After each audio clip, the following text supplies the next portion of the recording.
मैं जानना चाहती हूँ कि इस देश में अगर न्याय की उम्मीद नहीं है, अगर गरीब परिवार, किसान का परिवार, अगर महिला के लिए न्याय नहीं है तो क्या है? द लाइव टीवी, सच सबसे आगे।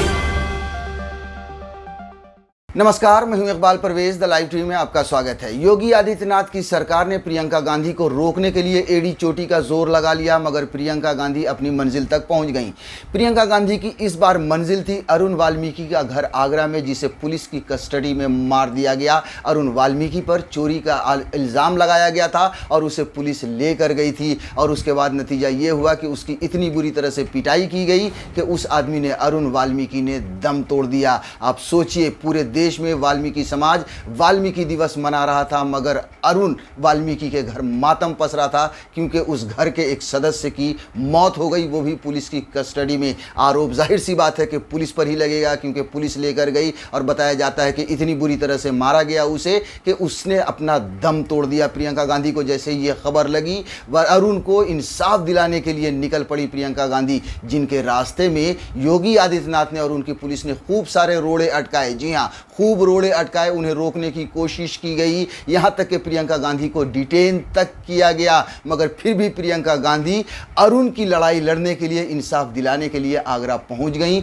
उसके परिवार से मिली। परिवार से मिलने के बाद जब वो मीडिया से रूबरू हुई तो उनके चेहरे पर, प्रियंका गांधी के चेहरे पर दर्द झलक रहा था। वो किस तरह से परेशान थी उस इंसान को, जी हाँ, अरुण को इंसाफ दिलाने के लिए। साथियों, हम आपको वीडियो दिखाने जा रहे हैं कि प्रियंका गांधी ने परिवार से मिलने के बाद क्या क्या कहा है, लेकिन उससे पहले हम आपको ये बता देते हैं कि पुलिस स्टेशन से 25 लाख रुपए चोरी हुए थे और अरुण वहीं पर साफ सफाई किया करता था, और उसी पैसे के चोरी का आरोप लगा था अरुण पर, जिसके लिए पुलिस उसे उठाकर लेकर गई थी। अब आप प्रियंका की इस बाइट को सुनिए कि उन्होंने परिवार से मिलने के बाद क्या कहा, किस तरह से उनका दर्द छलका है और किस तरह से वो इंसाफ की लड़ाई लड़ेंगी। इस वीडियो के बाद हम आपको बताएंगे कि क्या वाकई में चोरी के आरोप में इसके लिए इसे मारा गया है, या फिर अरुण कोई बड़ा राज फाश करने वाला था उस पुलिस स्टेशन के बारे में। साथ में आगे हम ये भी बताएंगे कि किस तरह से योगी आदित्यनाथ ने वाल्मीकि परिवार के साथ धोखा किया है, दोहरा चरित्र अपनाया है, दोहरे नज़रिए से देखा है, और साथ में ये भी बताएंगे कि पुलिस किस तरह से अपना बचाव कर रही है। लेकिन सबसे पहले आप इस वीडियो को देखिए। वाल्मीकि समाज के 17-18 लोगों को संडे को उठाया गया, अलग अलग जगहों से पुलिस थाने में ले गए। वहाँ पे बेरहम पिटाई हुई है इनकी। उनकी बीवी ने मुझे बताया, उनको सिर्फ महिला ने नहीं लेकिन पुरुषों ने भी मारा है। उनके सामने उनके पति को मारा गया है, पीटा गया है बेरहमी से, उनके हाथ पैर बांध के। उन्होंने मुझे यहाँ तक कहा कि इलेक्ट्रिक शॉक दिया गया उनको। और जो बातें मुझे बताई मैं दोहराना भी नहीं चाहती, क्योंकि मतलब मैं सोच भी नहीं सकती थी कि ऐसा किसी के साथ हो सकता है। जो उन्होंने कहा, 4 दिनों के लिए उनके परिवार के सदस्यों को खाने में रखा, बेरहमी से पीटा। उसके बाद जब अरुण को उठाकर ले गए, पोस्टमार्टम की रिपोर्ट परिवार को नहीं दी गई है। एक तहरीर दिखाई गई एक भाई को, उससे साइन करवाई गई। उनको पढ़ना नहीं आता, उनको ये भी नहीं मालूम है कि उन्होंने क्या साइन किया है। उनके घर को एकदम रैंसैक किया गया है। आप जाए उनके घर देखें, उनके पलंग तोड़े गए हैं, उनके कपड़े फेंके गए हैं, उनका सारा सामान निकाला हुआ है, और अलमारियों में से जो उन्होंने अपनी बेटी की शादी के लिए रखा था अरुण जी के भाई ने, वो भी लेके चले गए हैं। आपको मालूम है क्या कहा मुझे, कि हमें 10 लाख पकड़ा के ये सोचते कि हम चुप हो जाएंगे, हमें न्याय चाहिए।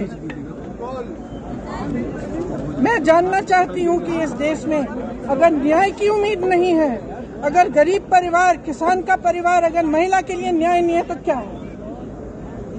क्या दिया है मोदी जी की सरकार ने? क्या दिया है योगी जी की सरकार ने? क्या दिया है? मैं जानना चाहती हूँ।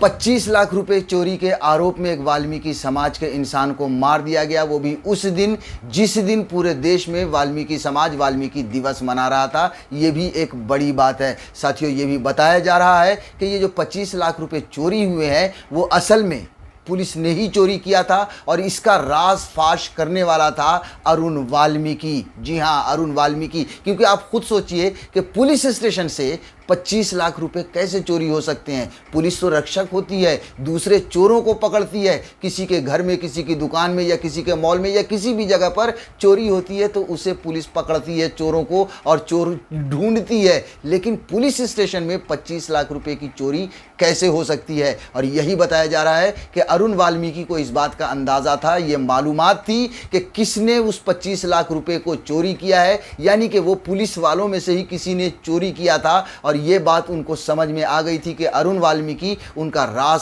फाश कर देगा, तो फिर क्या होगा। इसीलिए अरुण वाल्मीकि को पुलिस उठाकर लेकर गई और उसे इतनी बुरी तरह से मारा कि उस आदमी ने दम तोड़ दिया। अब आप देखिए कि उसके मरने के बाद पुलिस ने क्या कहा। पुलिस ने यह कहा कि साहब उसकी तबीयत खराब हो गई थी इसलिए वो मर गया। ऐसे कैसे जो आदमी चल सकता है? आप स्क्रीन पर उसकी तस्वीर को देखिए, वो आदमी खुद से चलकर पुलिस की मोटरसाइकिल पर बैठा है और वो आदमी गया है। अभी हट्टा कट्टा वो आदमी पुलिस स्टेशन में गया है और अचानक उसकी तबीयत कैसे खराब होगी कि वो मर जाएगा। लेकिन बात यही है, जी हाँ, ये जो सूत्र बता रहे हैं और ये जो खबरें आ रही हैं वो यही आ रही हैं कि अरुण वाल्मीकि को इस बात की मालूमात थी कि 25 लाख रुपए की चोरी किसने की है। 25 लाख रुपए की जो चोरी हुई है वो पुलिस ने ही की है और वो राज फाश होने की डर से अरुण वाल्मीकि को मार दिया गया। ये एक बड़ा आरोप है और ये एक बड़ी खबर है अपने आप में जो छन छन कर आ रही है। अब हम बात करें वाल्मीकि के साथ इंसाफ की, तो जाहिर सी बात है कि प्रियंका गांधी तो इंसाफ की लड़ाई लड़ ही रही हैं। उन्होंने अपनी लड़ाई शुरू कर दी है और जब जब वो मैदान में उतरती हैं लड़ाई लड़ने के लिए कहीं ना कहीं कामयाबी मिलती है। आपको हाथरस की घटना याद होगी, जब एक बच्ची के साथ दुष्कर्म किया गया और उसे मौत के घाट उतार दिया गया। उस समय भी आरोपियों को बचाने की पूरी कोशिश की जा रही थी, मगर ये प्रियंका गांधी की लड़ाई थी कि वो मामला CBI तक पहुंचा और फिर पता चला कि उसका बलात्कार हुआ है, क्योंकि उस समय तक तो यही कह दिया गया था कि उस बच्ची के साथ कोई बलात्कार नहीं हुआ है। तो जाहिर सी बात है कि योगी आदित्यनाथ की जो सरकार है वो दलितों को, वो वाल्मीकि को इंसाफ नहीं दे सकती है। इस बार भी यही हुआ है अरुण के केस में भी। आप देखिए कि अरुण की जब मौत हुई है उसके बाद योगी आदित्यनाथ ने कितने का मुआवजा दिया है? 10 लाख रुपए का, मात्र 10 लाख रुपए का मुआवजा दिया है। वहीं अभी जो गोरखपुर में जब एक बिजनेसमैन की हत्या हुई थी मनीष की, उसके बाद योगी आदित्यनाथ ने क्या दिया था? 50 लाख रुपए का मुआवजा दिया था और एक नौकरी भी साथ में दी थी। आप सोचिए, 50 लाख रुपया और फिर ये 10 लाख रुपया। ये है दलितों की कीमत, ये है वाल्मीकि समाज की कीमत योगी आदित्यनाथ की नज़र में, ये है दलितों की कीमत मोदी सरकार की नज़रों में।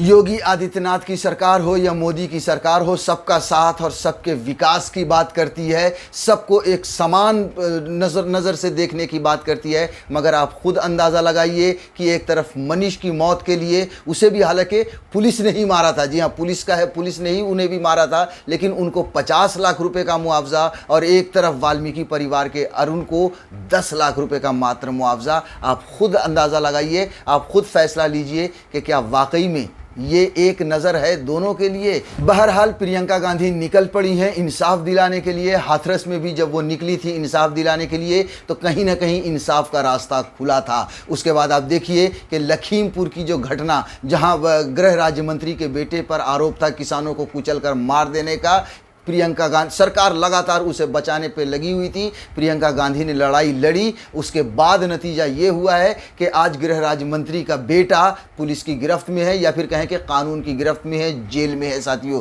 अब अरुण को भी इंसाफ दिलाने के लिए निकली हैं प्रियंका गांधी। मुझे पूरी उम्मीद है, बल्कि पूरे इस देश को उम्मीद है, पूरे वाल्मीकि समाज को उम्मीद है कि प्रियंका गांधी अपनी इस लड़ाई में कामयाब होंगी, क्योंकि प्रियंका गांधी भले अकेले निकलती हों लड़ाई लड़ने के लिए, लेकिन पूरे देश का बहुत बड़ा तबका प्रियंका गांधी के साथ होता है, उनके साथ सुर में सुर मिलाता है और उनकी इस लड़ाई की कहीं ना कहीं सराहना करता है। द लाइव टीवी, सच सबसे आगे।